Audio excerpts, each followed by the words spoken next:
Rádio Comercial. Primo. Programa realmente incrível, mas obtuso. Com Nuno Marco e Vasco Palmeirim. Não percebo!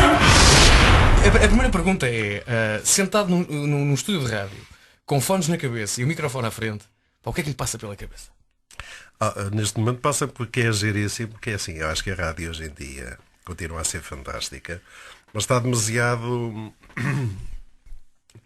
certinha, está demasiado politicamente correta, está tudo muito programado, é tudo assim muito planificado, é muito previsível.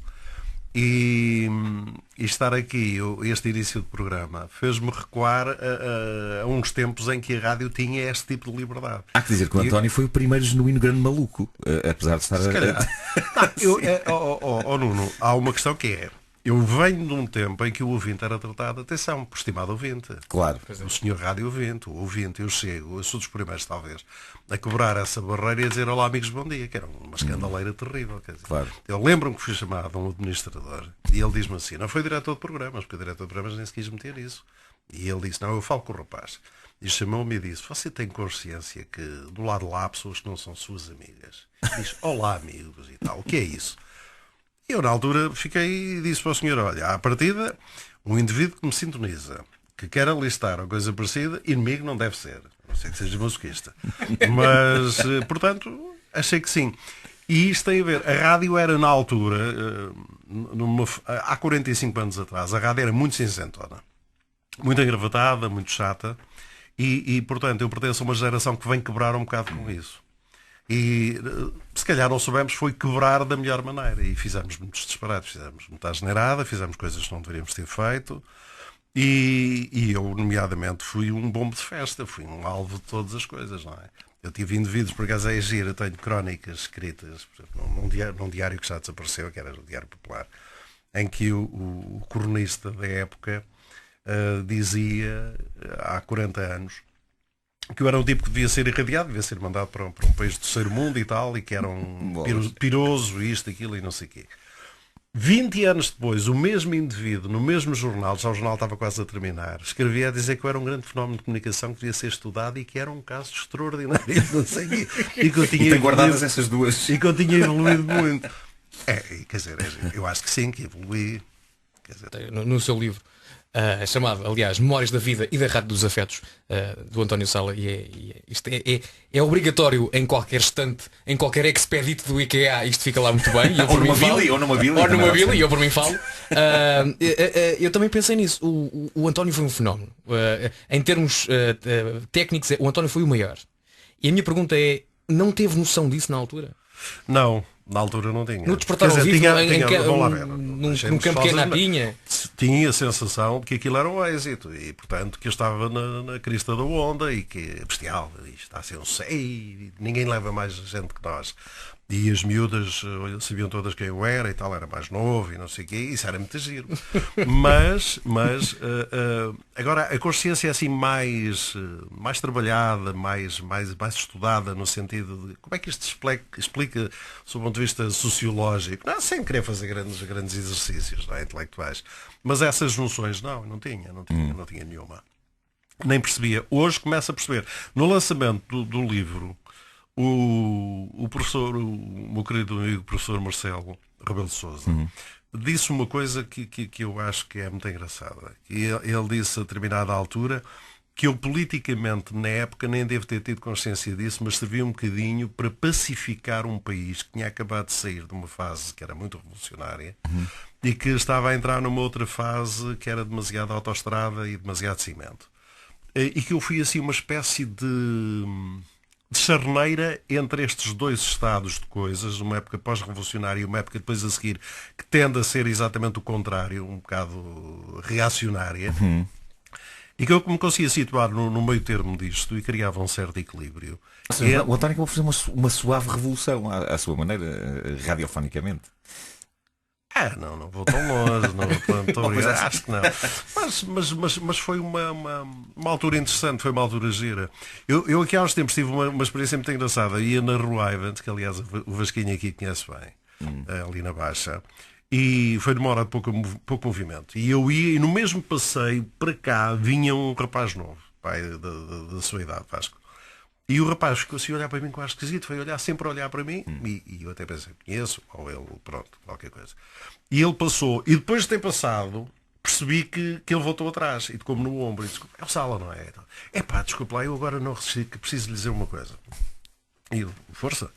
É só para dizer que eu, quando era miúdo, o meu pai ia-me levar para a escola, e levava no rádio, e eu sempre a ouvi-lo. O meu pai queria aquilo, e eu não queria, eu não gostava nada de si. Achava horrível, não gostava, epá, não gostava. E agora, quando vinha ali no fundo da rua, comecei a olhar assim, epá, aquele tipo é o Sala, é. E de repente, diz ele, vieram-me à memória essas coisas, e é só para dizer o seguinte, epá, senti uma nostalgia incrível, e agora que lhe dizer, olha que eu acho que afinal gostava e não sabia. E isto é giro. E eu disse-lhe, não se preocupe com isso, que isso é mesmo assim. Nós, a partir de certa altura, começamos a gostar de coisas que não gostávamos. Mas, e eu não sei se isto se passa com vocês, mas eu acho que, às vezes hoje, por exemplo, é muito tanto, eu ouço uma música e digo assim, ei pá, isto é tão giro. E depois realmente penso e digo assim, peraí, é giro? Não, eu há 30 anos odiava isto, eu não gostava nada disto. É verdade. E agora estou a dizer que era giro. Na caderneta de cromos, Os cromos há uma isso. série é o novo olhar perante aquelas coisas. Olhar. Porque, portanto, temos um olhar que nos reporta a momentos e a pessoas e aquilo acaba por ser mais do que uma canção e passa a ser todo um enquadramento. São momentos de vida. Hoje em dia é muito fácil escrever um e-mail. É rápido, não mas é? o e-mail rapidamente vai para uns itens eliminados e rapidamente é esquecido no meio de tanto e-mail. Mas uma carta é muito diferente. E sei que o António, na altura... Já dava outro trabalho, não é? Sim, era uma demonstração incrível de apreço das pessoas. E pensar, porque hoje em dia tu escreves um e-mail, mas depois te enganas, carregas no delete. E a carta obriga um trabalho mais pensado, é todo um outro esforço e toda uma outra prova de amor. Sei que o António recebeu, por dada altura, muitas cartas diariamente, e sei que guardou cerca de 100, uma centena de cartas. Porque essas, em particular... Essas cartas são muito importantes. Porque são cartas muito marcantes. Eu recebi, por exemplo, eu tinha editado um livro de anedotas. Sobre as anedotas tinha contado no Despertar. Temos que falar dessas anedotas. E era muito comum, mas não peçam para contar aquela que contei antes do Não, essa não. Podia contar aqui e não noutra estação, mas de facto não podemos contar. Okay. Mas hoje em dia está tudo muito interligado. É verdade.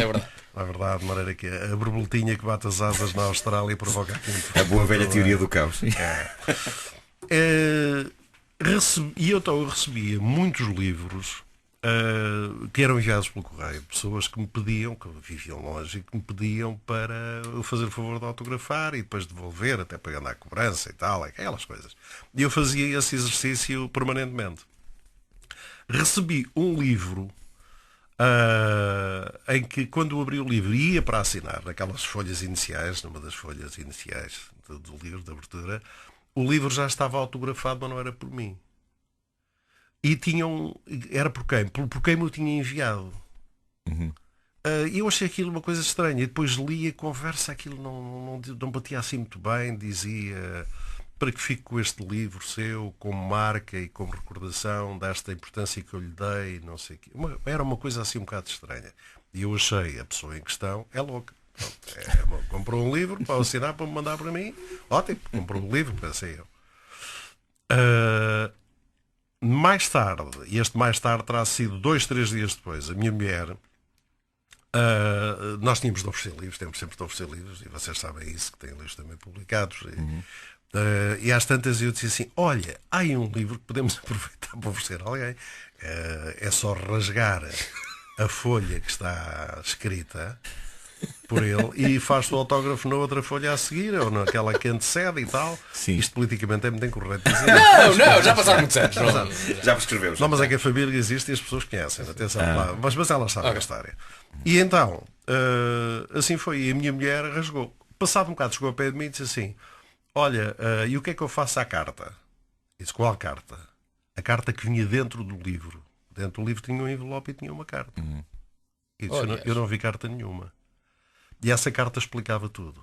E então, era um jovem, hoje é um jovem com 40 anos, na altura teria 18 ou 19 anos, que me dizia, estou cansado da maneira como os meus pais me tratam, da maneira diferenciada como em relação à minha irmã não sei quê, quero ser não sei que eles não me deixam seguir esse curso que eu gostaria de tirar, sinto não sei o quê. Você ouço todos os dias, acho que é um tipo sério e é uma pessoa que é só para lhe dizer que vou-me matar, vou dar cabo da minha vida, pronto, acabou. E este livro já nem faz sentido, vou-lhe devolver o livro que eu comprei e daí o autógrafo com a coisa estranha e tal. E tinha só a morada. E eu fiquei muito indeciso e disse, pá, o que é isto? Quer dizer, isto é uma brincadeira de mau gosto, é um tipo que é maluco, o que é que eu faço? Pelo simples não, e li com a minha mulher a carta, calmamente, e ela disse, eu sou sensitivo, vamos procurar pelas moradas e ver. E entrei em contacto com a família, entrei em contacto com o pai. E o rapaz tinha dado um tiro na cabeça 2 dias antes. E tinha deixado uma carta em que dizia que afinal a mundo era uma desilusão total. Nem eu próprio lhe tinha respondido. Se eu tivesse respondido, ele teria tido um comportamento diferente. Bem, isto são coisas marcantes e sérias e não sei o quê. De maneira que essa carta, esse livro e coisas umas positivas, outras menos positivas, tenho-as guardadas e acho que são peças fundamentais de entendimento da tal ligação que um microfone cria com as pessoas que estão do outro lado, não é? Situações de cartas da senhora que me escreve com uma letra trêmula, que percebo que é muito velhinha, e que se eu posso receber um dia, tipo, receber, como se eu fosse um médico que tivesse. Sim. E eu, claro, respondi à senhora a dizer que com todo gosto, quando ela quisesse, passasse por lá. E a senhora foi e levou-me. Eu tenho uma medalha do marido que esteve na Batalha de Lali, Lalis, não é? Sim. Na Primeira Guerra Mundial. E o marido foi um dos nossos heróis condecorados e ela é viúva, não tinha absolutamente ninguém nem nada. Foi-me entregar a medalha, que é uma coisa de um simbolismo extraordinário do herói da Primeira Guerra Mundial, porque já tinha tido 2 filhos, os filhos morreram, a senhora já não deve ser viva nesta altura, porque já na altura era uma senhora de 80 e muitos ou 90 anos. E portanto são essas cartas, essas pequenas coisas. São histórias incríveis que estão ali são guardadas. Sim. São. Rádio Comercial.